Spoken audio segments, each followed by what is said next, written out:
Good morning students.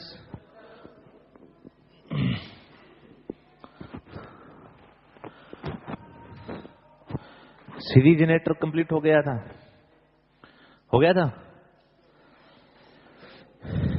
सिर्फ numerical portion करवाया था ना। सीरीज जनरेटर का न्यूमेरिकल पोर्शन करवाया था, यानी कि उसके अंदर जितना डाटा अपने को फाइंड आउट करना है वो आपको बताया था मैंने। सीरीज सर्किट जो होता है मोटर का, कल बनाया था वो भी सही था, और ये जो आज बना रहा हूं मैं ये भी सही है। दोनों वाइंडिंग किस क्रम में जुड़ी होती है? सीरीज में। D1 और D2, A1 और A2। इसकी जो करंट है उसको अपने किससे लेते हैं? ISC से, और इसकी जो करंट है उसको किससे लेते हैं? IA से। बाहर जो लोड पर करंट जाएगी उसको किससे लेंगे? IL से। रेजिस्टेंस होता है RSC और इसका रेजिस्टेंस होता है RA। ये चीज अपनों ने पढ़ी थी। बाहर जो वोल्टेज अपने पास जाएगी उसको अपने बोलते हैं टर्मिनल वोल्टेज, जो किस पर मिलेगी? अपने को लोड पर मिलेगी। ठीक है। इसके अंदर अपनों ने फर्स्ट ऑफ ऑल चीज निकाली थी क्या क्या? आर्मेचर की voltage drop IA RA, series की वोल्टेज ड्रॉप ISC RSC, और आर्मेचर में कॉपर लॉस I2R, यहां पर भी कॉपर लॉस I2R। ठीक है। और यहां पर अपने पास में टर्मिनल वोल्टेज VT, जिसको किससे निकाला था? I इंटू में R से, यानी बाहर का प्रतिरोध और उसमें प्रवाहित होने वाली धारा से निकाला था। ठीक है। डेवलप पावर इसकी जो आएगी, या जनरेटेड पावर जो आएगी, वो कितनी आएगी अपने पास में? P बराबर E इंटू में IA। ये अपने पास कौन सी आएगी? जनरेटेड पावर आएगी। उसके बाद में जो डिलीवर पावर आएगी अपने पास में P2, वो कितनी आएगी? V इंटू में IA या ISE या IL। क्योंकि अपने पास सीरीज जनरेटर के अंदर तीनों धाराएं क्या रहती है? एक समान रहती है, और एक समान धारा रहने के कारण ये जनरेटर ऐसे अभिलक्षण अपने को देगा जिससे धारा जो है स्थिर बनी रहती है। आपने कांस्टेंट वोल्टेज जनरेटर पढ़े हैं? अभी तक पढ़े हैं ना अपनों ने, जिनमें वोल्टता शून्य भार से पूर्ण भार तक क्या रहती है? नियत रहती है, कांस्टेंट रहती है। ये एक ऐसा जनरेटर है जिसमें शून्य भार से पूर्ण भार की तरफ अगर आप धीरे धीरे बढ़ोगे तो एक बार तो आपकी वोल्टता बढ़ेगी, लेकिन फुल लोड के बाद वोल्टता क्या होने लग जाएगी? घटने लग जाएगी, और धारा क्या हो जाएगी? नियत हो जाएगी। वो अपने विलक्षण के अंदर पढ़ देंगे कैसे काम करता है। जो चीजें अपने ने नहीं लिखी थी वो लिख लेते हैं आज। कल इसमें मैंने आपको ये चीजें बता दी थी सारी, कि इसके अंदर आपको क्या क्या चीजें फाइंड आउट करनी है। लास्ट में अपनों ने इसके EMF की समीकरण नोट की थी। E बराबर VT प्लस में IA RA प्लस में RSC। उसके बाद में अपने पास में क्या थे? Brush contact drop. और ब्रुशों का ड्रॉप मैंने बताया था आपको। कार्बन ब्रुश 1 वोल्ट ड्रॉप करते हैं, ग्रेफाइट ब्रुश 1.5 वोल्ट ड्रॉप करते हैं। वो आपको सारणी में मिल जाएगा। यहां पर ये क्या है? ये क्या है? यहां पर आर्मेचर रेजिस्टेंस। ये किसका रेजिस्टेंस? सीरीज का रेजिस्टेंस। अगर इक्विवेलेंट सर्किट बनाऊं मैं इस सर्किट का, ये डीसी सीरीज जनरेटर का अगर इक्विवेलेंट सर्किट बनाता हूं, इक्विवेलेंट सर्किट का मतलब होता है इसके समतुल्य परिपथ, जिससे अपने को यह पता चल जाए कि कौन कौन से अवयव इसके अंदर जुड़े हुए हैं। तो समतुल्य परिपथ इसका बनता है तो वो इस टाइप से बनेगा। यहां पर एक सेल है और उसका इंटरनल क्या है? रेजिस्टेंस। इंटरनल रेजिस्टेंस क्या है? RA। और सेल का जो विद्युत वाहक बल है वो क्या है? E। उसके बाद में यहां पर भी अपने पास एक एज ए रेजिस्टेंस है या नहीं है रेजिस्टेंस? उस रेजिस्टेंस का मान क्या है? RSC। उस रेजिस्टेंस का मान क्या है? RSC। बाहर की तरफ भी एक रेजिस्टेंस है, उसका नाम क्या है? RL। क्या नाम है? RL, लोड प्रतिरोध। अब इस सर्किट को क्या आप हल नहीं कर सकते? क्या कर सकते हो ना सारे? ये सारे प्रतिरोध किस क्रम में जुड़े हुए हैं? किस क्रम में जुड़े हुए हैं? सीरीज में जुड़े हुए हैं, श्रेणी क्रम में। फिर आपको बोला जाए कि आप इसकी कुल धारा निकालो, तो आप क्या करोगे? I बराबर E बटे में R टोटल, ऐसे निकालोगे। I बराबर E बटे में R टोटल। आपके पास E है और R टोटल कैसे आएगा? RA प्लस में RSC प्लस में RL। है या नहीं है? क्लियर है ना चीज सभी को? और जब आपके सामने टोटल धारा I आ जाएगी, वही आपकी क्या होगी? IA होगी, वही क्या होगी? ISC, और वही क्या होगी आपकी? IL। समझ में आ रही है मेरी बात? ये सपोज करने हैं कि अपने पास में ये 200 वोल्ट है। ये कितना है? 200 वोल्ट। ठीक है। इसका रेजिस्टेंस अपने 0.5 मान लेते हैं, इसका भी कितना मान लेते हैं? 0.5। ठीक है। और इसका रेजिस्टेंस मान लेता हूं मैं 99 ओम। ताकि कट जाए पूरा। कितना मान लेता हूं 99 ओम। टोटल रेजिस्टेंस कितना हो जाएगा, टोटल रेजिस्टेंस कितना हो जाएगा, देखो I बराबर E का मान कितना है अपने पास में 200, RA का मान कितना है 0.5 प्लस 0.5 प्लस में 99 बराबर किसके हो जाएगा, यही चीज आएगी। कितना एम्पियर धारा आ जाएगी 2 एम्पियर। कितना एम्पियर धारा आ जाएगी 2 एम्पियर। अब देखो यहां पर वोल्टेज ड्रॉप कितनी आ जाएगी, V बराबर I इंटू में R। I कितनी है 2 इंटू 99 कितना आ जाएगा 198। कितनी आ जाएगी 198। यानी आपको आउटपुट पावर कितनी मिल रही है, आउटपुट वोल्टेज कितनी मिल रही है 198। क्या है ये टर्मिनल वोल्टेज, क्या है ये टर्मिनल वोल्टेज। इसने कितनी ड्रॉप करी, इसको किससे निकालेंगे VSE बराबर ISE इंटू में RSE।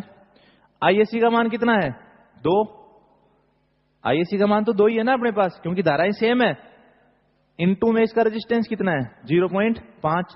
कितना आ जाएगा, कितना आ जाएगी 1 वोल्ट।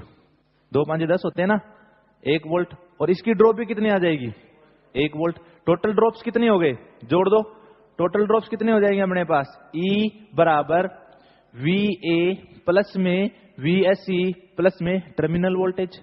यही होते हैं टोटल ड्रॉप अपने सामने। किरचॉफ का नियम लगा दिया ना मैंने यहाँ पर। कौन सा नियम लगा दिया किरचॉफ का, वोल्टेज नियम। किरचॉफ के KVL से जुड़े वोल्टता स्रोत तथा वोल्टता पातों का बीजगणितीय योग किसके बराबर होता है 0 के। यही होता है नियम। या फिर ऐसे कह सकते हैं कि कुल वोल्टता स्रोतों का योगफल बराबर होगा वोल्टता ड्रॉप के। यही बोलता हूं मैं। इसका योगफल जो है, चाहे बैटरी 2 जुड़ी है 3 जुड़ी है, अपने पास तो एक ही है ना, इनका जो योगफल है या इस बैटरी की जो वोल्टेज है वो इन सभी का क्या आना चाहिए, योगफल आना चाहिए। और दोनों क्या होने चाहिए बराबर, तब तो केवीएल का नियम लगेगा, अन्यथा नहीं लगेगा। तो यहां से देखो ये कितना है 200, VA कितनी है 1, VSE कितनी है 1 प्लस 198 कितना आ जाएगा 200 बराबर 200। जनरेट कितनी की और लॉस भी कितने का हो गया 200 का। तो केवीएल का नियम सही है। केवीएल यही कहता है जितनी पावर बढ़ेगी उतनी ही खपत हो जाएगी। समझ में आ गई बात ही। अब ऐसे क्वेश्चन आएंगे कर लेंगे। तो अब ये चीज समझ में आ गई थी, ये कहां से आया RA प्लस RSE कहां से आया। हमेशा याद रखोगे अगर आप लोग क्वेश्चन आ जाए एक डीसी सीरीज जनरेटर के आर्मेचर का प्रतिरोध इतना है और सीरीज का प्रतिरोध इतना है तथा लोड का प्रतिरोध इतना है तो आर्मेचर धारा ज्ञात करो, तो आप लोग आर्मेचर का प्रतिरोध रख के धारा ज्ञात कर दोगे क्या। आपको तीनों प्रतिरोधों को किस में जोड़ना पड़ेगा, सीरीज में जोड़ना पड़ेगा। ये याद रखना है आपको। समझ में आ गई बात ये, इसलिए ये क्वेश्चन करवाया, उतारने की जरूरत नहीं है, ये समझ में आएगा वैसे ही। नेक्स्ट लिखो, कुछ पॉइंट है वो लिखो। शंट जनरेटर भी आज करवाना है लिखो। पहला पॉइंट मैंने आपको लिखवा दिया था कि डीसी सीरीज जनरेटर शून्य भार पर यानी नो लोड पर वोल्टेज उत्पादन नहीं करता है। उसका रीजन पता चल गया था सभी को, क्योंकि आर्मेचर धारा का प्रवाह नहीं होता है। नो लोड पर आर्मेचर धारा शून्य के बराबर होती है। फिर दूसरा पॉइंट लिखोगे, दूसरा पॉइंट लिखोगे श्रेणी जनितर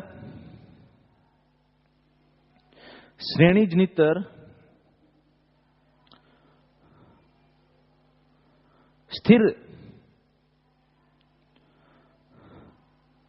धारा जनित्र के रूप में, स्थिर धारा जनित्र के रूप में, स्थिर धारा जनित्र के रूप में उपयोग किया जाता है। स्थिर धारा जनित्र के रूप में उपयोग किया जाता है क्योंकि पूर्ण भार पर इसकी वोल्टता का मान घटता है, वो भी टर्मिनल वोल्टता। पूर्ण भार पर इसकी टर्मिनल वोल्टता का मान घटता है जबकि धारा स्थिर रहती है, जबकि धारा स्थिर रहती है।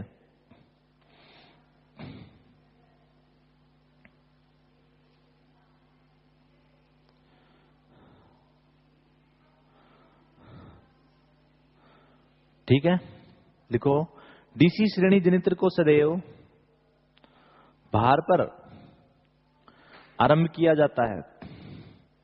डीसी श्रेणी जनित्र को सदैव भार पर आरंभ किया जाता है, सदैव भार पर आरंभ किया जाता है।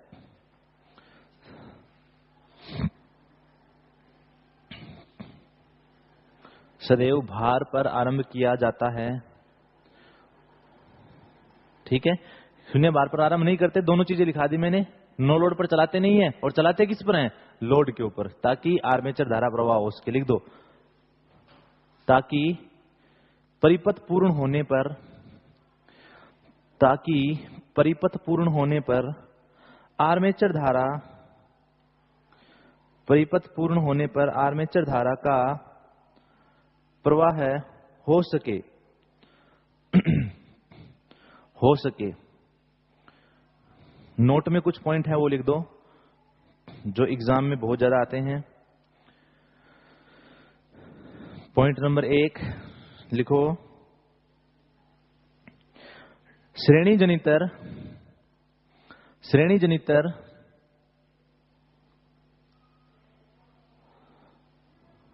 अवशिष्ट चुंबकत्व की समाप्ति पर वोल्टता उत्पादन नहीं करेगा। अवशिष्ट चुंबकत्व की समाप्ति पर वोल्टता उत्पादन नहीं करेगा।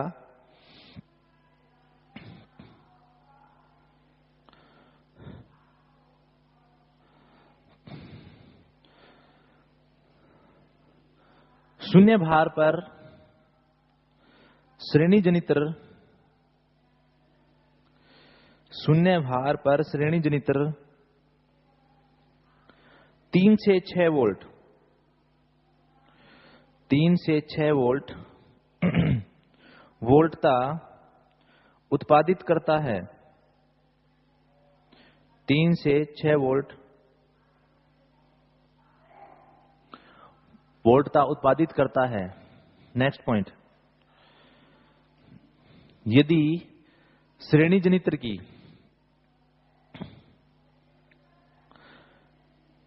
फील्ड वाइंडिंग तथा आर्मेचर वाइंडिंग, श्रेणी जनित्र की फील्ड वाइंडिंग तथा आर्मेचर वाइंडिंग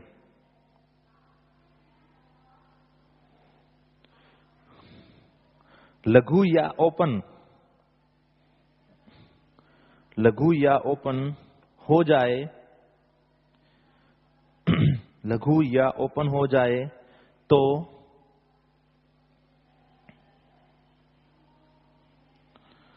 यह जनित्र वोल्टता उत्पादन नहीं करेगा। यह जनित्र वोल्टता उत्पादन नहीं करेगा।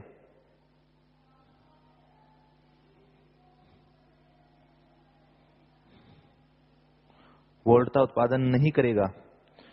फिर नेक्स्ट,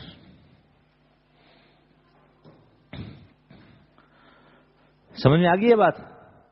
ये बताता हूं, ये पॉइंट जो मैं लिखवा रहा हूं ना, ये किस चीज से रिलेटेड है आपको पता है? जनरेटर वोल्टता उत्पादन न करने के कारण क्या क्या हो सकते हैं, ये वो कारण है सारे। पहला कारण, अगर आप इसको नो लोड पे चलाओगे। दूसरा कारण, इसकी फील्ड या आर्मेचर दोनों ओपन भी हो सकती है और शॉर्ट भी हो सकती है। और रीजन बता देता हूं इसका, अगर आर्मेचर वाइंडिंग और सीरीज वाइंडिंग ये दो है अपने पास, इसको अगर मैं शॉर्ट सर्किट कर दूं तो इसका मतलब इसका जो फ्लक्स है वो क्या हो गया? 0। आपको मैग्नेटिक फील्ड भी चाहिए, क्योंकि आप क्या बोलते हो, E बराबर N डी फाई अपॉन में dt। फ्लक्स में परिवर्तन भी तो होना चाहिए ना, और फ्लक्स में परिवर्तन होने के लिए फ्लक्स भी तो होना चाहिए। अगर आप लोग इस फील्ड वाइंडिंग को शॉर्ट कर दोगे तो क्या यहां पर फ्लक्स जनरेट होगा? क्या नहीं होगा। जब फ्लक्स जनरेट ही नहीं होगा तो परिवर्तन भी नहीं होगा। समझ में आ गई बात ये? ठीक है, अगर इसको ओपन सर्किट कर दूं तब भी यही बात होगी, तब तो वैसे ही नहीं होगा, क्योंकि आर्मेचर धारा ही प्रवाहित नहीं होगी। दोनों में से कोई भी बात ले लो, ठीक है। और अगर इसको मैं ओपन सर्किट या शॉर्ट सर्किट कर देता हूं तब भी धारा प्रवाह नहीं होगा, ठीक है, क्योंकि अब फ्लक्स परिवर्तन ये करेगा। समझ में आ गई बात ये? इसलिए आर्मेचर को शॉर्ट या ओपन करने पर सीरीज जनरेटर में कोई भी वोल्टता उत्पादित नहीं होगी। समझ में आ गई बात ये? डाउट है किसी को? यहां तक है किसी को कोई डाउट? ठीक है। उसके बाद देखो एक और कारण, अगर मान लो अपनों ने पढ़ा है कि किसी भी मशीन के अंदर फील्ड वाइंडिंग या आर्मेचर वाइंडिंग के सिरे बदल दिए जाए, सिरे बदल दिए जाए, तो उसमें प्रवाहित होने वाली धारा की दिशा क्या हो जाएगी? बदल जाएगी। ऐसा करने पर क्या होगा जनरेटर के साथ? क्या जो ईएमएफ है उसकी ध्रुवता बदल जाएगी? बताओ, अगर कोई जनरेटर है उसको आप पहले क्लॉकवाइज डायरेक्शन में चला रहे थे, अब उसको आप एंटी क्लॉकवाइज डायरेक्शन में चलाओगे, क्या इफेक्ट होगा? प्लस माइनस चेंज हो जाएंगे, हैं? नहीं, जनरेटर वोल्ट का उत्पादन नहीं करेगा। लिख दो ये, अवशिष्ट चुंबकत्व नष्ट हो जाएगा, विचुंबकन हो जाएगा। डिमैग्नेटाइजेशन के कारण अवशिष्ट चुंबकत्व नष्ट हो जाएगा तो वोल्ट का उत्पादन नहीं होगा। लिखो, यदि जनित्र की घूर्णन दिशा बदल दी जाए, यदि जनित्र की घूर्णन दिशा बदल दी जाए तो घूर्णन दिशा बदल दी जाए तो जनित्र वोल्टता उत्पादित नहीं करेगा, वोल्टता उत्पादित नहीं करेगा।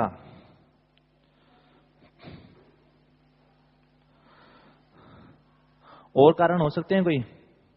अगर ब्रुशों का संपर्क टूट जाए तो भी वोल्टेज उत्पादित नहीं होगी। उत्पादित नहीं होगी, बाहर नहीं मिलेगी। पहले ये बताओ, उत्पादित तो होगी लेकिन लोड पर नहीं मिलेगी। अच्छा, एक और बात बताओ मुझे सारे बच्चे, क्वेश्चन है आपके लिए। एक लैप वाउंड जनरेटर है, कौन सा है? लैप वाउंड जनरेटर, जिसमें 4 पोल हैं और 4 समांतर पथ, सारा कुछ समझ लो। उसकी वोल्टेज है 200 और धारा है 4 एम्पियर। 200 वोल्ट 4 एम्पियर का एक लैप वाउंड जनरेटर है। अगर चलती हुई स्थिति में उसके एक ब्रुश क्षतिग्रस्त हो जाए, 4 ब्रुश काम कर रहे हैं उसमें, 4 पोल है तो कितने ब्रुश काम कर रहे हैं? 4। चलती हुई स्थिति में अगर उसका एक ब्रुश क्षतिग्रस्त हो जाए तो वोल्टेज और करंट पर क्या इफेक्ट पड़ेगा? बताओ मुझे, वोल्टेज और करंट पर क्या इफेक्ट पड़ेगा? टोटल कितने ब्रुश है आपके सामने? 4 है। टोटल ब्रुश कितने हैं? 4। 4 का मतलब ये हो गया 2 इनपुट के और 2 हैं आउटपुट के। यही बोलते हैं अपने, 2 ब्रुश इनपुट के और 2 आउटपुट के। अगर एक ब्रुश क्षतिग्रस्त हो गया इनपुट का, इसका मतलब एक आउटपुट का भी गया है या नहीं है? एक गया तो एक जोड़ा गया ना पूरा। ब्रुश कितने बचे? 2। तो आपके सामने ये जो ईएमएफ है ये भी आधा हो जाएगा और धारा जो है ये भी क्या हो जाएगी? आधी हो जाएगी। ऐसे क्वेश्चन आते हैं एग्जामों के अंदर। ठीक है, समझ में आ गई बात? ये क्योंकि समांतर पथों की संख्या अब क्या हो गई आपके सामने? कम हो गई है। ठीक है, लिखो आगे। हेलो हेलो, हाँ संदीप, हाँ हाँ बोल, सुन।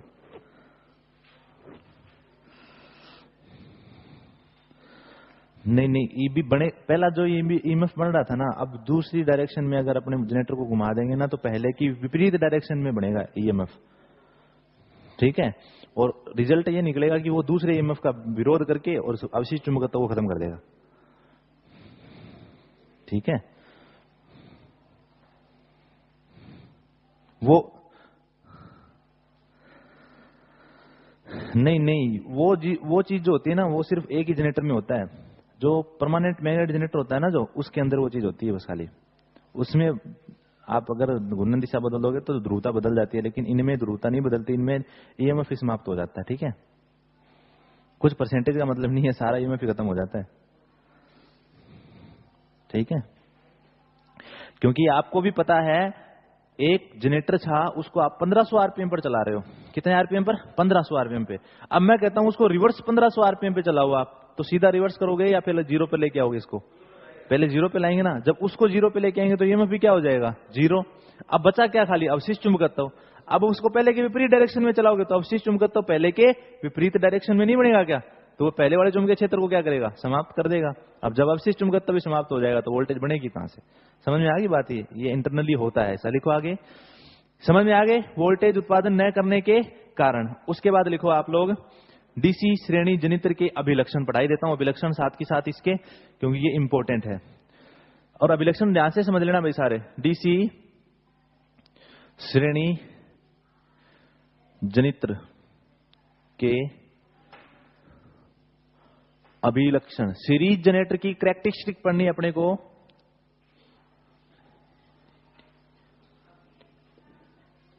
Characteristic of DC series generator, DC श्रेणी जनरेटर के अभिलक्षण।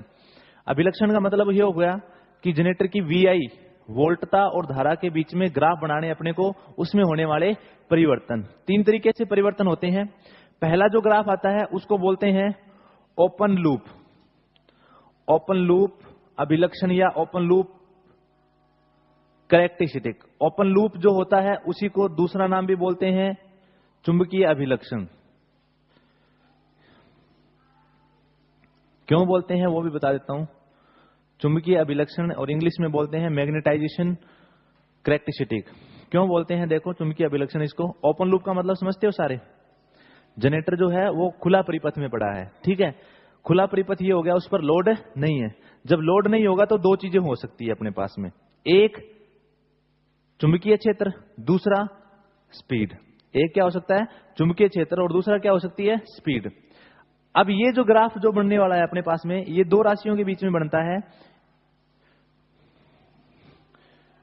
फील्ड धारा, आर्मेचर धारा और लोड धारा किस जनरेटर में ये बराबर होते हैं, सीरीज में ही होते हैं। तो चाहे सीरीज में मैं आर्मेचर बोलूं, चाहे मैं फील्ड बोलूं, और चाहे मैं लोड बोलूं, बात एक ही है। लेकिन वास्तव में ये जो विलक्षण खींचा जाता है ये किसके बीच में होता है, फील्ड धारा और ईएमएफ के बीच में। फील्ड धारा और ईएमएफ, जनरेटेड जो ईएमएफ है उसके बीच में। समझ में आ गई बात ये, ठीक है। अब मुझे एक बात बताओ, कोई भी जो सीरीज जनरेटर है या शंट जनरेटर है, कोई भी जनरेटर है, क्या जीरो से वोल्ट का उत्पादन करता है? क्या वो जीरो से नहीं करता ना, वो ईएमएफ उत्पादन जीरो से थोड़ा ज्यादा से करता है। उसका कारण अवशिष्ट चुंबकत्व। उसका कारण क्या होता है, अवशिष्ट चुंबकत्व। कौन सी वोल्टेज है ये, ईएमएफ, नो लोड वोल्टेज भी बोल सकते हैं, नो लोड नहीं सॉरी, जनरेटेड वोल्टेज। हिंदी में लिख दे, इंग्लिश में लिखता हूं मैं, जनरेटेड वोल्टेज। और जनरेटेड वोल्टेज को आप क्या लिख सकते हो, ईजी। क्या लिख सकते हो, ईजी। जनरेटेड वोल्टेज ईएमएफ है जो आपके आर्मेचर में बनता है। और यहां पर कौन सी है, फील्ड धारा। यहां से शुरू करते हैं 0.A से। जैसे जैसे आप फील्ड धारा को बढ़ाते हो, जैसे जैसे आप फील्ड धारा को बढ़ाते हो, आपका ईएमएफ बढ़ेगा या घटेगा, पहले ये बताओ मुझे। बढ़ेगा ना ईएमएफ। क्यों बढ़ेगा, क्योंकि फील्ड धारा बढ़ने से फील्ड का फ्लक्स बढ़ेगा, और फील्ड का फ्लक्स बढ़ेगा तो आर्मेचर ज्यादा से ज्यादा फ्लक्स का चेंज करेगा, तो ईएमएफ क्या होगा, बढ़ेगा। धीरे धीरे आपका ईएमएफ बढ़ना शुरू हुआ और लीनियर पोजीशन मिली आपको, भाई ईएमएफ बढ़ रहा है, जैसे जैसे फ्लक्स बढ़ा वैसे वैसे ईएमएफ बढ़ा। एक पॉइंट आपके सामने आया, बी पॉइंट, जिसको बोलते हैं सैचुरेशन पॉइंट। क्या बोलते हैं, सैचुरेशन पॉइंट। क्या फ्लक्स बढ़े रखेगा क्या, 20 टर्नों की कुंडली 100 टर्नों की कुंडली के बराबर फ्लक्स बना देगी क्या, बताओ मेरे को, आप नहीं बना पाएगी ना। तो इसलिए इस कुंडली का कोई ना कोई तो सैचुरेशन पॉइंट होगा, नी पॉइंट होगा ना, जिसके पश्चात उसका फ्लक्स क्या हो जाएगा, कांस्टेंट, और वोल्टेज यानी ईएमएफ भी क्या हो जाएगा, कांस्टेंट। अब 230 वाला जनरेटर 600 वोल्ट बना देगा क्या, नहीं बनाएगा। इस पॉइंट के बाद में वोल्टेज क्या हो जाती है, कांस्टेंट। वोल्टेज क्या हो जाती है, कांस्टेंट। इस पॉइंट को बोलते हैं नी पॉइंट। क्या बोलते हैं, नी पॉइंट। नी पॉइंट, या फिर क्या बोलते हैं, सैचुरेशन पॉइंट। आगे बात समझ में। सैचुरेशन को हिंदी में बोलते हैं संतृप्त बिंदु। क्या बोलते हैं, संतृप्त बिंदु। क्लियर है चीज सभी को। किस किस के बीच में ग्राफ बनाया अपनों ने, ये जनरेटेड ईएमएफ और फील्ड धारा। और सबसे अच्छी बात ये, चाहे आप कोई सा भी जनरेटर पढ़ लेना, series, shunt, compound, self excited, separately excited, सभी में ये ग्राफ क्या होगा, सेम ही होगा। क्योंकि जनरेटर की परिभाषा यही होती है, अगर आप फ्लक्स में परिवर्तन बढ़ाओगे तो ईएमएफ भी क्या हो जाएगा, बढ़ जाएगा। चुंबकीय अभिलक्षण जो होते हैं वो सभी डीसी जनरेटरों के एक समान होते हैं। सभी डीसी जनरेटर क्या होते हैं, एक समान। कोई भी डीसी जनरेटर ले लो आप, अगर आप फील्ड धारा उसमें बढ़ाओगे तो जनरेटेड ईएमएफ में क्या होगी, वृद्धि ही होगी। अभी लोड की बात की क्या मैंने, लोड की बात की क्या मैंने, नो लोड की बात की क्या मैंने, नहीं की। अभी लोड और नो लोड की बात मैं नहीं कर रहा, अभी सिर्फ मैं किसकी बात कर रहा हूं, जनरेटेड ईएमएफ और फील्ड धारा। चाहे लोड है या नहीं है, टर्मिनल वोल्टता है या नहीं है, वो बात की बात है। ये ग्राफ पहले आपका पढ़ा हुआ है ना, बताओ कहां पढ़ा हुआ है, मैं बताता हूं कहां पढ़ा हुआ है। पढ़ा हुआ है, नहीं पढ़ा हुआ। बीएच वक्र, चुंबकीय वक्र बोलते हैं इसको, बोलते हैं नहीं बोलते हैं। इसलिए इस ग्राफ को क्या बोलते हैं, चुंबकीय अभिलक्षण बोलते हैं, मैग्नेटाइजेशन वक्र बोलते हैं इसको। क्या बोलते हैं, मैग्नेटाइजेशन वक्र। एकदम सेम नहीं है क्या, देख लो आप, है या नहीं है सेम, ठीक है। जब आप किसी कोर को चुंबकित करते हो, जितना ज्यादा चुंबकित करोगे फ्लक्स घनत्व उतना ज्यादा बढ़ेगा। वही सेम चीज यहां पर है। आप किसी कोर में फील्ड की धारा को बढ़ाओगे तो फील्ड का फ्लक्स बढ़ेगा, लेकिन एक पॉइंट तक बढ़ेगा। उसमें भी तो एक पॉइंट तक ही बढ़ता था, उसके बाद में क्या हो गया था, सेचुरेट हो गया था। समझ में आ गई बात? ये कौन सी अभिलक्षण पढ़ी अपनों ने? ओपन लूप अभिलक्षण, और दूसरा नाम क्या है, चुंबकीय अभिलक्षण। इंग्लिश में बोलते हैं मैग्नेटाइजेशन वक्र ऑफ डीसी सीरीज जनरेटर। समझ में आ गई बात? अब दो जनरेटर अभिलक्षण हो रहे हैं, एक इंटरनल और एक एक्सटर्नल। मैंने आपको बताया था इंटरनली अपने किसके बीच में खींचेंगे, नो लोड वोल्टेज। और नो लोड वोल्टेज क्या होती है आपकी, ईएमएफ ही होता है एक तरीके से। नो लोड वोल्टेज क्या होती है, ईएमएफ। पहला अभिलक्षण अपने पढ़ देते हैं, ये पहला हो गया। दूसरा अभिलक्षण सीरीज जनरेटर के लिए समझने वाली चीजें हैं, ये नोट करने वाला कुछ नहीं है इनके अंदर। दूसरा अभिलक्षण पढ़ते हैं अपने इंटरनल। इंटरनल दिखाई दे रहा है क्या, छोटा होगी स्पेलिंग, दिख रहा है? और हिंदी में क्या बोलते हैं इसको, आंतरिक अभिलक्षण। क्या बोलते हैं, आंतरिक अभिलक्षण। आपको ध्यान जो रखना है वो ये ध्यान रखना है कि किस किस के बीच में खींचे जाते हैं। ये खींचा जाएगा नो लोड वोल्टेज, जिसको लिखते हैं E0। क्या लिखते हैं, E0। और किसके बीच में, armature current. Internal armature current होती है जिसको किससे लिखते हैं, IA से। अब वो इसमें IA भी बराबर और IL भी क्या है, बराबर ही है। ठीक है, ग्राफ खींच देते हैं फिर। 3 बनने वाले, 3 तो मेरे को लगा नहीं बनेंगे यहां पर ग्राफ।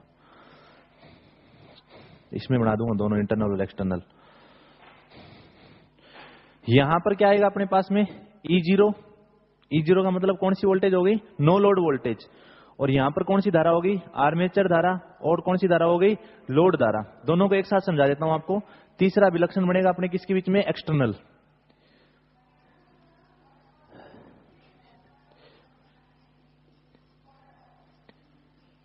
एक्सटर्नल को क्या बोलते हैं हिंदी में, बाह्य या बाहरी अभिलक्षण। अभिलक्षण किस किस के बीच में होंगे ये बताओ, लोड वोल्टेज, जिसको आप क्या बोलते हो, टर्मिनल वोल्टता। क्या बोलते हो, टर्मिनल वोल्टता। और लोड करंट, जिसको आप क्या लिखते हो, IL। समझ आ गई बात ये? ठीक है, एक्सटर्नल बाहर लोड पे मिलती है और इंटरनल अंदर आर्मेचर पर है। अब देखो फर्स्ट ऑफ ऑल, अब बताओ ग्राफ 0 से शुरू होगा या नहीं होगा, 0 से शुरू होगा, क्योंकि नो लोड वोल्टेज तो 0 से आएगी ना, ये तो जनरेटेड थी। अब ग्राफ 0 से शुरू होगा। जैसे जैसे आप आर्मेचर करंट को बढ़ाओगे वैसे वैसे सीरीज जनरेटर में एक बार के लिए वोल्टेज का मान क्या होता है, बढ़ता है। क्यों बढ़ता है बताओ, आप लोग लोड बढ़ाओगे, लोड धारा बढ़ेगी। कैसे बढ़ेगी बताऊं, अब बता दूं कैसे बढ़ेगी। चलो इधर ध्यान रखना, मेरे पास देखना। मान लो ये 200 वोल्ट जनरेटर उत्पन्न कर रहा है और यहां पर मेरे पास में कोई भी एक लैंप मान लो या कुछ भी मान लो। मान लो ये लैंप है 100 ओम का। कितने ओम का है, 100 ओम का। धारा कितनी आएगी, कितनी आएगी, 2 एम्पियर। फिर आपने एक और लैंप लगा दिया 100 ओम का। कितना हो गया, टोटल रेजिस्टेंस कितना हो गया, 100 और 100 का आधा 50 ओम हो गया। धारा कितनी होगी, 4 एम्पियर। बढ़ रही है ना, लोड बढ़ने पर लोड धारा बढ़ रही है। फिर आपने क्या कर दिया, एक और लगा दिया 100 ओम का, और फिर एक और लगा दिया 100 ओम का। कितना हो जाएगा, 25 के 4 भाग, 100 के 4 भाग कर दो, 25 आ जाएगा। 25 आ गया तो धारा कितनी आ गई, समझ आ गई बात, लोड बढ़ने वाली। किसी भी जनरेटर पर लोड पैरेलल में बढ़ता है, और आपको पता है पैरेलल में लोड बढ़ने का मतलब प्रतिरोध का मान घटना और धारा का मान बढ़ना। ये होता है कि जब किसी भी जनरेटर पर, ट्रांसफार्मर पर लोड को बढ़ाया जाता है तो लोड धारा का मान भी बढ़ता है। समझ में आ गई बात ये। और लोड आप बढ़ा रहे हो तो आर्मेचर धारा भी बढ़ेगी और साथ, हाँ जी, कहां सीरीज में होता है लोड, सीरीज जनरेटर के अंदर लोड सारा समांतर में होता है, लेकिन सीरीज जनरेटर की वाइंडिंग जो है ना वो उनके श्रेणी में जुड़ती है। ध्यान रखना, किसी भी जनरेटर पर लोड सीरीज में नहीं होता, लोड सीरीज में नहीं होगा कभी भी, ये बात याद है। एक लोड है ना उसको श्रेणी में बोल सकते हैं अपने। मान लो ये अकेला एक होता तो ये श्रेणी में था, अब बाकी सारे तो इसके समांतर में जुड़ेंगे ना। यहां टर्मिनल जुड़ेगा, मान लो यहां प्लस मिलेगी और यहां क्या मिलेगी, माइनस। अब देखो ये सारा श्रेणी में है इसके, ये सारा श्रेणी में है। आपका टोटल रेजिस्टेंस कितना आया था 25 ओम। ये 25 ओम श्रेणी में है किसके, सीरीज वाइंडिंग के और आर्मेचर वाइंडिंग के। आती है समझ में बात? आपने मिश्रित सर्किट पढ़े है ना, मिश्रित मतलब श्रेणी समांतर। इसमें देखो ये सारा समांतर में है और सीरीज वाइंडिंग और आर्मेचर वाइंडिंग किस में है, श्रेणी में, इसके साथ में। ठीक है, वो चीज है। अब समझ में आ गई बात ये। अब मुझे एक बात बताओ, सीरीज जनरेटर में अगर आप लोग लोड धारा को बढ़ाते हो तो आर्मेचर धारा भी बढ़ेगी और उसके साथ में कौन सी धारा बढ़ेगी, सीरीज धारा। जब सीरीज धारा बढ़ेगी तो सीरीज का फ्लक्स भी क्या होगा, बढ़ेगा। जब सीरीज का फ्लक्स बढ़ेगा तो परिवर्तन भी क्या होगा, ज्यादा होगा, और ईएमएफ भी क्या बढ़ेगा, ज्यादा बढ़ेगा। नो लोड वोल्टेज भी क्या होगी, ज्यादा। तो इसलिए ये कहा जाता है कि श्रेणी जनरेटर एक बार धीरे धीरे लोड के साथ वोल्टता बढ़ती है और एक पॉइंट तक क्या होती है, बढ़ती है, और उसके बाद में थोड़ा सा क्या आ जाता है, परिवर्तन। थोड़ा सा क्या आ जाता है, परिवर्तन। ठीक है, अब देखो इसकी अपेक्षा थोड़ा सा वोल्टेज क्या हो गई, कम हो गई ना, और ये ग्राफ ऐसे मिलेगा आपको। इससे ये तो कॉमन चला जाएगा, बाकी ग्राफ क्या आ जाएगा, थोड़ा सा नीचे आ जाएगा। ठीक है, और ये वोल्टेज मैं ऐसे बोल देता हूं, मेरे पास में थी जनरेटेड वोल्टेज। ये कौन सी थी, जनरेटेड वोल्टेज, जिसको किससे लिखते हैं अपने, ईजी से। नो लोड वोल्टेज का मान जनरेटेड वोल्टेज से कम है या नहीं है, है। कारण क्या होता है, ब्रूस में होने वाले ड्रॉप और आर्मेचर में होने वाले ड्रॉप। आपको ही पता है इस चीज का। ठीक है, ये जो आपकी कमी आई ये किसके कारण आई, आर्मेचर ड्रॉप्स के कारण। आर्मेचर ड्रॉप कौन कौन से होते हैं, ब्रूसों के ड्रॉप और आर्मेचर के प्रतिरोध का ड्रॉप। एक्सटर्नल कैरेक्टरिस्टिक इसी में खींच देते हैं। किसके बीच में खींच जाएगी, टर्मिनल वोल्टेज और लोड धारा। सीरीज जनरेटर ऐसा जनरेटर होता है जिसमें लोड बढ़ने पर टर्मिनल वोल्टता एक बार तो बढ़ती है लेकिन बाद में क्या हो जाती है, धीरे धीरे कम होने लग जाती है। धारा कांस्टेंट है या नहीं है, देखो इधर डैश डैश लाइन में क्या दिखा रही है आपको कि धारा का मान क्या है, कांस्टेंट, लेकिन वोल्टता का मान क्या होता जा रहा है, कम होता चला जा रहा है। समझ में आ गई बात ये? ठीक है, ये जो अभिलक्षण है ये बता रहा है एक्सटर्नल को, और ये वाला जो अभिलक्षण है ये किसको बता रहा है, इंटरनल को। ये जो बता रहा है ये बता रहा है कांस्टेंट करंट को। कांस्टेंट करंट का मतलब क्या होती है, स्थिर धारा। कांस्टेंट करंट का मतलब क्या होता है, स्थिर धारा। अब बताओ मुझे, इस जनरेटर को अपनों ने स्थिर धारा जनरेटर कहा था या नहीं कहा था, कहा था ना कि ये जनरेटर स्थिर धारा जनरेटर होता है। इसलिए गाड़ियों में सेल्फ के रूप में किसका यूज किया जाता है, सीरीज जनरेटर का। मोटर गाड़ियों में सेल्फ लगी होती है ना, कितनी मारनी पड़ती है आजकल, वो किसके कारण होता है, डीसी सीरीज जनरेटर लगा होता है उनके अंदर, जो उच्च धारा प्रदान करके जो बाइक को होता है उसको क्या देता है, स्पार्क देता है, और उस बाइक क्या हो जाती है, स्टार्ट हो जाती है। बाइक है, गाड़ियां हैं, चाहे कोई भी है, उनके अंदर जो सेल्फ लगी होती है वो किसमें, उसमें कौन सा जनरेटर लगा होता है, स्थिर धारा जनरेटर लगा होता है, और सीरीज जनरेटर होता है। कौन सा जनरेटर होता है, सीरीज जनरेटर। समझ में आ गई बात? ये सेल्फ को चलाने के लिए उच्च धारा चाहिए होती है, ना कि वोल्टेज। समझ में आ रही है मेरी बात ये? ठीक है, अब ये दोनों ग्राफ बना लो आप ऐसे के ऐसे, और ये सीरीज जनरेटर कंप्लीट है, फिर शंट जनरेटर कहते हैं। स्पीड से करो। लिखाने की जरूरत है क्या इनमें कुछ, अब आपको है क्या जरूरत, बता दो मेरे को। लिखवाने की कोई जरूरत नहीं है, ग्राफ से समझ में आ जाएगा आपको। फिर अपने शंट जनरेटर स्टार्ट करते हैं। सीरीज कंप्लीट हुआ, कल ये जनरेटरों के टाइप्स कंप्लीट हो जाएंगे कल सारे।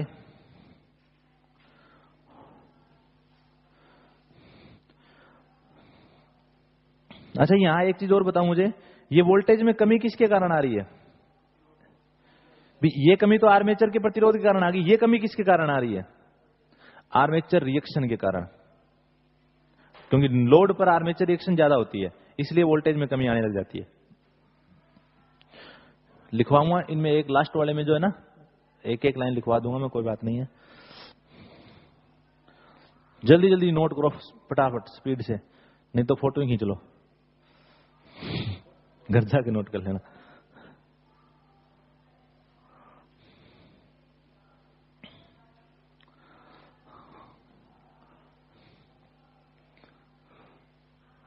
सही नहीं है फोटो तेरी।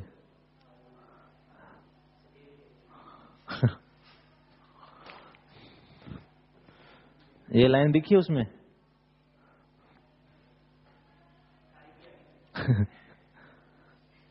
वही तो बोल रहा था मैं, ये लाइन दिखी है इसमें?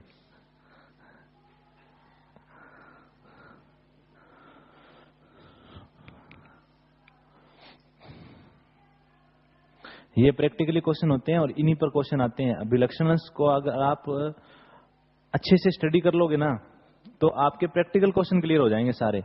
और मैं आपको ना गारंटी के साथ कहता हूं, आप लोग हमेशा सीरीज जनरेटर के लिए ये पढ़ते हो कि लोड बढ़ाने पर इसकी वोल्टेज बहुत कम हो जाती है। पढ़ते हैं ना अपने कि नहीं पढ़ते, बता दो आप मेरे को। पढ़ते हैं अपने ये चीज कि लोड बढ़ाने पर इसकी वोल्टता कम हो जाती है, लेकिन नहीं, नी पॉइंट के बाद वोल्टता कम हो जाती है। एक हद तक तो वोल्टेज बढ़ती है इसकी, लेकिन पूर्ण भार पर अति भार आने के बाद वोल्टता घटने लग जाती है और धारा कांस्टेंट हो जाती है, स्थिर हो जाती है। जो डैश डैश लाइन है वो कांस्टेंट करंट को शो कर रही है, स्थिर धारा को शो कर रही है। इसलिए सीरीज जनरेटर को कांस्टेंट करंट जनरेटर कहा जाता है, स्थिर धारा जनित्र कहा जाता है। और शंट जनरेटर को कहा जाता है स्थिर वोल्टता जनित्र। बन गए ग्राफ? बनाने के बाद में इनमें नीचे एक एक लाइनें भी लिख लेना। ये तो बन गया होगा।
ये अभिलक्षण जो दिख रहा है आपको, कैरेक्टरिस्टिक दिख रही है जो किसी भी जनरेटर के लिए है, मुझे ये बताओ ये तीनों में से मैग्नेटिक, कैरेक्टरिस्टिक, इंटरनल और एक्सटर्नल में से कौन सी है?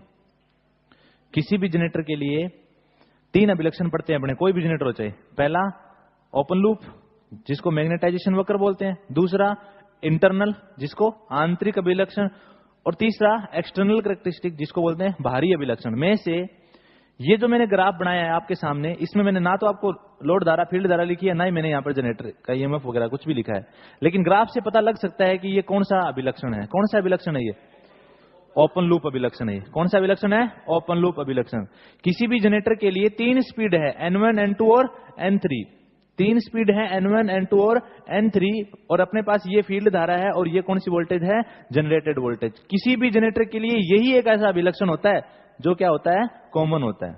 किसी भी जनरेटर के लिए, चाहे वो सीरीज है, शंट है, चाहे आपके पास कंपाउंड है, चाहे long shunt, short shunt, differential, cumulative, सभी के लिए ये चीज क्या होती है? कॉमन होती है। ध्यान रखना, ये एक ऐसा जनरेटर है या एक ऐसा अभिलक्षण है जो ओपन लूप अभिलक्षण ऐसा होता है जो सभी जनरेटरों में कॉमन रहेगा और ऐसा ही बनेगा ग्राफ। अब मैंने एक रेखा की जगह कितनी खींच दी है? तीन रेखा, क्योंकि गतियां कितनी ले ली मैंने? तीन गति ले ली। इस गति में भी बढ़ रहा है, इसमें भी बढ़ रहा है और इसमें भी क्या हो रहा है? बढ़ ही रहा है, लेकिन एक पॉइंट के बाद में क्या हो गया? कांस्टेंट। ठीक है, अगला लिखो आप, एक पॉइंट लिखना है आपको। लिखो बाहरी अभिलक्षण में, सीधा पॉइंट लिख लो बस, इसी के अंदर ग्राफ के नीचे लिख लो सीधा। बाहरी अभिलक्षण में, बाहरी अभिलक्षण में जनित्र पर वोल्टता की हानि, वोल्टता की हानि आर्मेचर प्रतिक्रिया, आर्मेचर प्रतिक्रिया का मतलब होता है आर्मेचर रिएक्शन के कारण होती है। आर्मेचर रिएक्शन के कारण होती है। आप देख सकते हो इधर, देखो नो लोड वोल्टेज और फुल लोड वोल्टेज में कितना फर्क है या नहीं है? ये अपने पास यहां पर जो वोल्टेज है ये कौन सी है? Load voltage. और यहां पर जो वोल्टेज है वो कौन सी है? No load voltage. इतना गैप आ गया या नहीं आ गया वोल्टेज के अंदर? ये कारण किसके है?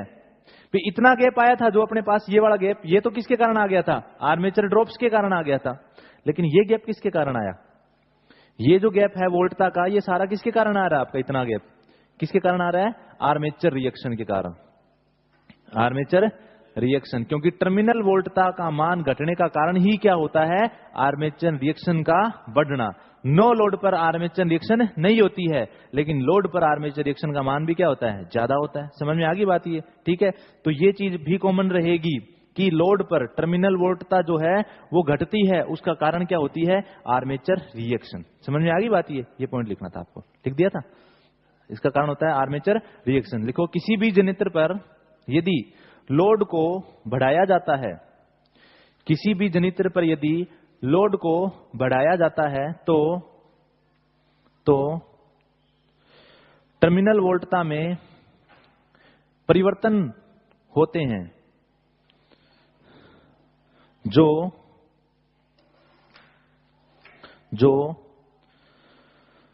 श्रेणी जनरेटर के लिए अधिक व शंट जनरेटर के लिए कम होते हैं। शंट जनरेटर में वोल्टता परिवर्तन कम होते हैं, और जो श्रेणी जनरेटर के लिए अधिक व शंट जनरेटर के लिए कम होते हैं। वोल्टेज में परिवर्तन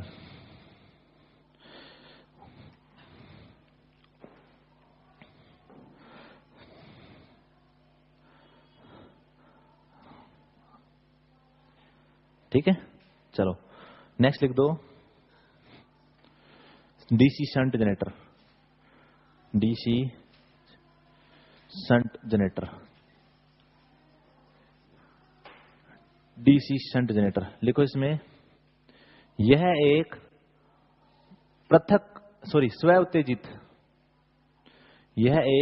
स्व उत्तेजित प्रकार का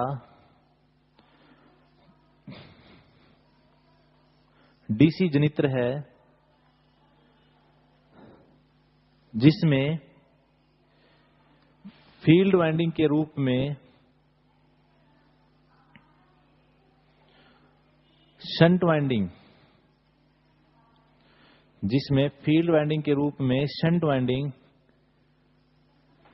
का उपयोग किया जाता है। शंट वाइंडिंग का उपयोग किया जाता है।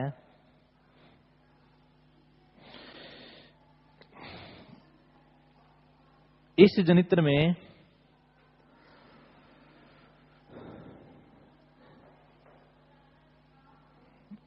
फील्ड वाइंडिंग तथा आर्मेचर वाइंडिंग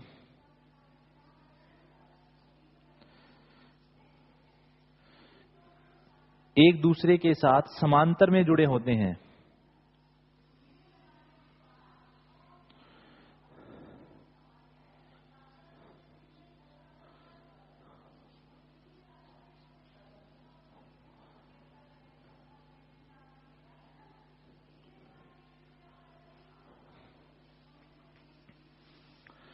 एक दूसरे के साथ समांतर में जुड़े होते हैं, इसलिए इसे शंट जनरेटर कहा जाता है।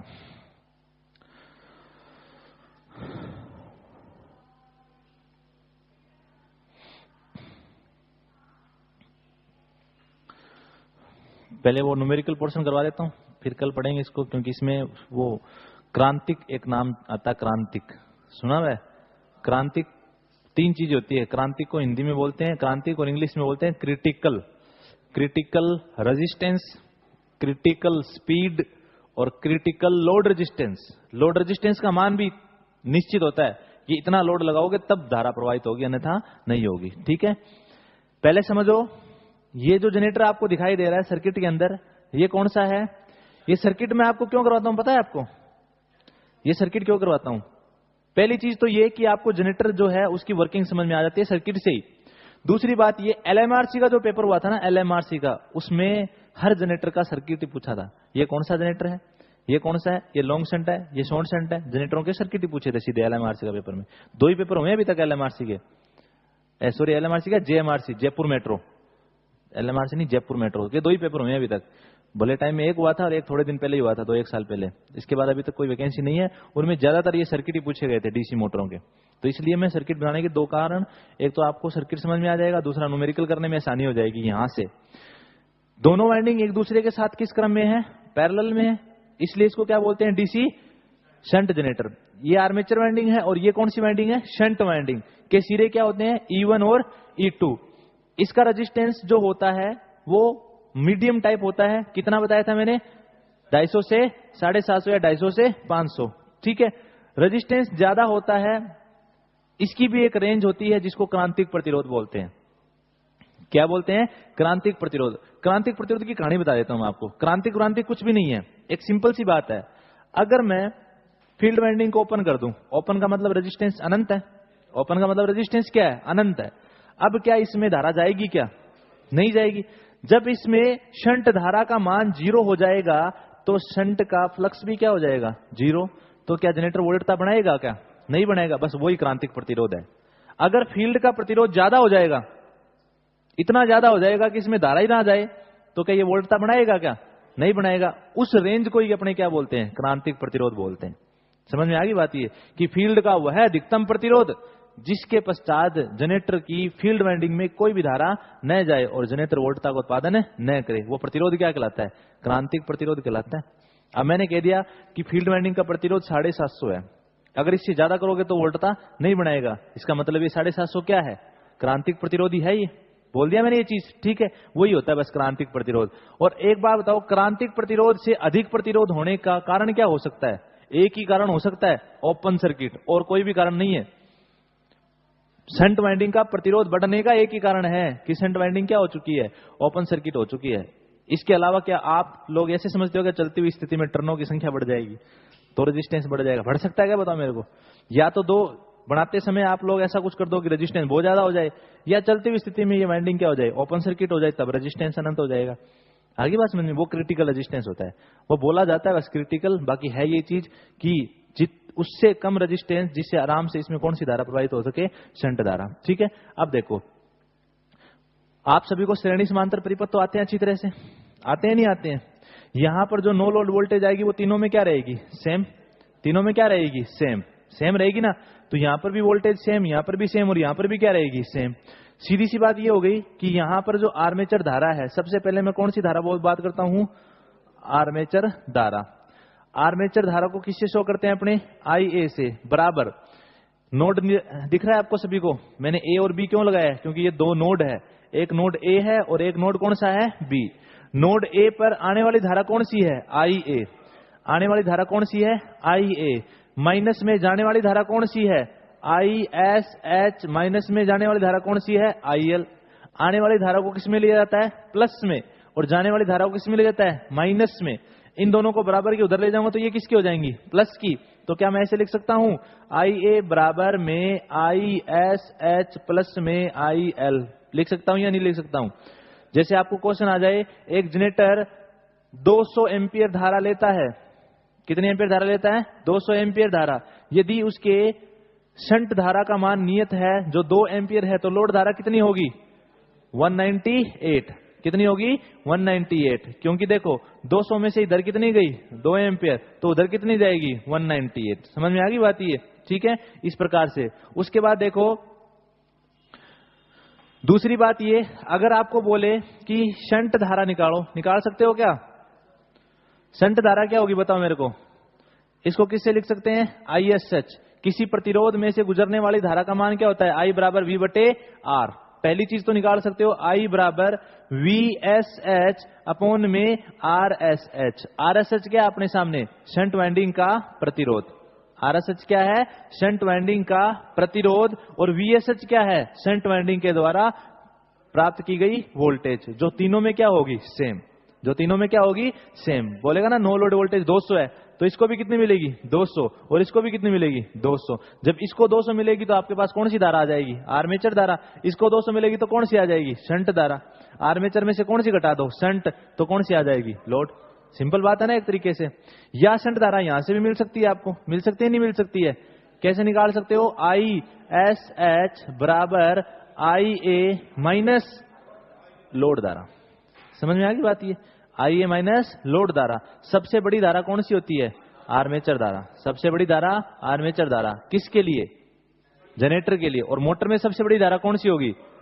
लोड धारा। कौन सी होगी? लोड धारा। तो मोटर में ये समीकरण ऐसे बन जाएगी, IL बराबर IA प्लस में ISH। बस इतना ही संबंध है मोटर और जनरेटर में, और कुछ भी नहीं है। निकल जाएगा ऐसे समीकरण, ठीक है। और फिर आता है RSH का मान क्या होना चाहिए? क्रांतिक प्रतिरोध से कम। क्योंकि आप परिवर्तन देख सकते हो, अगर इसका मान बहुत ही ज्यादा हो जाएगा तो इसका मान बहुत ही कम हो जाएगा। अगर मैं इसका मान अनंत कर देता हूं तो ISH का मान क्या हो जाएगा? 0। जब ISH 0 तो फील्ड का फ्लक्स भी 0, तो जनरेटर वोल्टता उत्पादित नहीं करेगा। दो कारण आ गए जनरेटर वोल्टता उत्पन्न न करने के। पहला कारण क्या था? अवशिष्ट चुंबकत्व की समाप्ति।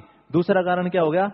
Critical resistance. अगर फील्ड का प्रतिरोध क्रिटिकल रेजिस्टेंस से ज्यादा है तो शंट जनरेटर वोल्टता उत्पादन नहीं करेगा। दो कारण ये हो गए। तीसरा कारण आ जाएगा, अगर इस जनरेटर को आप लोड पे चला दोगे तो भी ये वोल्टता उत्पादन नहीं करेगा। तो ये ध्यान रखने आपको, ठीक है। अब आगे अपने पास में अगली चीज, आर्मेचर ड्रॉप्स। आर्मेचर ड्रॉप या आर्मेचर की वोल्टता ड्रॉप किससे लिखते हैं? VA बराबर क्या हो जाएगा? IA इंटू में RA। ये बार बार लिखवाने की जरूरत है क्या आपको? बताओ मुझे। ये तो सभी में कॉमन ही रहेगा, VA इंटू IA RA, ठीक है। उसके बाद सीरीज ड्रॉप, वो भी निकाल ही लोगे आप। शंट क्या ड्रॉप? अब देखो, ड्रॉप सभी जगह बराबर नहीं है क्या? मुझे बताओ, ड्रॉप सभी जगह क्या है? बराबर ही है। तो सिर्फ अपने EMF समीकरण निकाल लेते हैं। तो अगला जो स्टेप है वो है E तथा किसमें संबंध निकालना है? VT में संबंध। E तथा VT में संबंध। अब E आपका यहां पर है और VT आपका यहां पर है। EMF उत्पन्न हुआ 200 वोल्ट। कितना हुआ? 200 वोल्ट। बीच में खपत कौन करेगा? आर्मेचर। आर्मेचर ने खपत कर ली कितनी? मान लो 2 वोल्ट। बचा कितना? 198। किसके पास जाएगा? और इधर भी कितना आएगा? 198। दोनों तरफ कितनी आएगी? 198। तो अब बताओ मुझे, 198 अलग अलग लेंगे क्या एक ही बार लेंगे? एक ही बार लेंगे ना 198 अपने। तो अपने क्या कर देते हैं? E बराबर VT प्लस में IA इंटू में RA। बस इतना ही ले लेता हूं मैं। चाहे IA इंटू RA ले लो, चाहे ISH इंटू RSH ले लो, क्योंकि ड्रॉप तो एक ही बार दिखाएंगे ना अपने।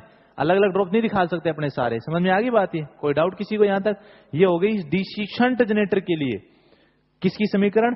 EMF की समीकरण। DC शंट जनरेटर और DC पृथक उत्तेजित जनरेटर और डायनेमो के लिए समीकरण एक जैसी होती है, ध्यान रखना। मैंने बताया था ना कि जो पृथक उत्तेजित DC जनरेटर होता है वो किसके जैसे अभिलक्षण दिखाता है? शंट जनरेटर के जैसे, क्योंकि उसकी समीकरण यही होती है। क्लियर ये चीज सभी को? ठीक है। आज आप इतना नोट करो, बाकी अपने इसको कल पढ़ेंगे शंट जनरेटर को, ठीक है।